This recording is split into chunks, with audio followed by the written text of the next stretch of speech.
Here's what you need to know. A kettlebell swing is very similar to a deadlift in that they are both hinge movements. The difference being that the kettlebell swing is a ballistic version of the deadlift. Therefore, you should not be attempting the kettlebell swing until you are completely confident with your ability to perform a proper deadlift. The main goal in the kettlebell swing is maximum power output. Therefore, it should be ballistic, it should be fast, it should be strong, and it should be explosive. During the kettlebell swing, you'll be taking advantage of the series elastic component in your contractile and non-contractile fibers. I'll explain more about this in just a second. I want you to think of the series elastic component in your body like bubblegum. If you take your bubblegum and stretch it out and release it immediately, it will go back to its original length. If you hold it out there for a second, it will probably go back to double its length. Then if you hold it out there for 3 seconds, it will probably not shrink at all. The series elastic component in your body is very similar to this. When you go into a stretch and you contract right away, you'll be able to achieve maximum power output. If you hold it there for even 1 second though, you will start losing power. And if you hold it there for 2 or 3 seconds, you may lose all the stored elastic energy in these fibers. Since the goal in the kettlebell swing is maximum power output, it is best to take advantage of the maximum amount of elastic energy that you can in these fibers. I'll teach you how to do this in just a second.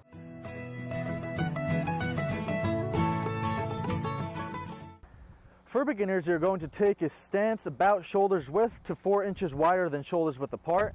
This will depend on your build and where you feel most comfortable and most amount of power. Then you're going to grab the kettlebell, stand it up, and hold it in the hang position.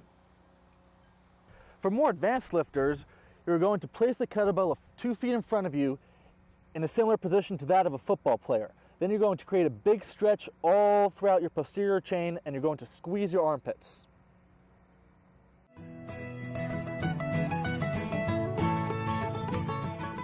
For a beginner, you're going to start with a half swing to build momentum, and then you're going to pull the kettlebell back and explode forward as fast as you can.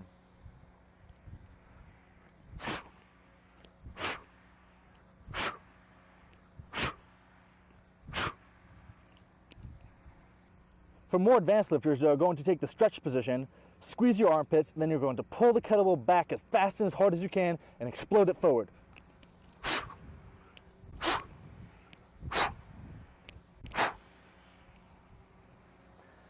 This can also be done as single repetitions.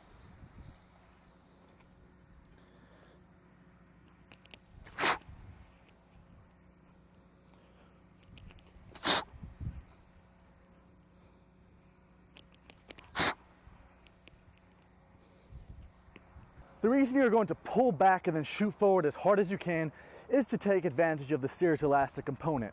As soon as you get the maximum amount of stretch, that's when you are going to complete the contraction and explode forward. The kettlebell swing is all about power, all about explosiveness. If the weight is moving slower and you feel like you don't have enough power, then either you are fatigued and you shouldn't complete the exercise, or you should take a lighter weight.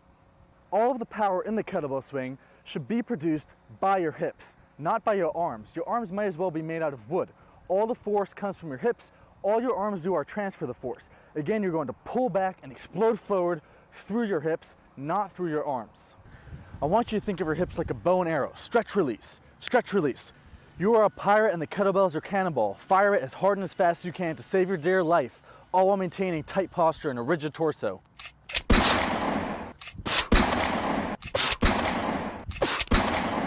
It would be helpful to prevent any back rounding or chin raising during the kettlebell swing, just for injury purposes. Thank you for watching. I hope this tutorial was helpful for you.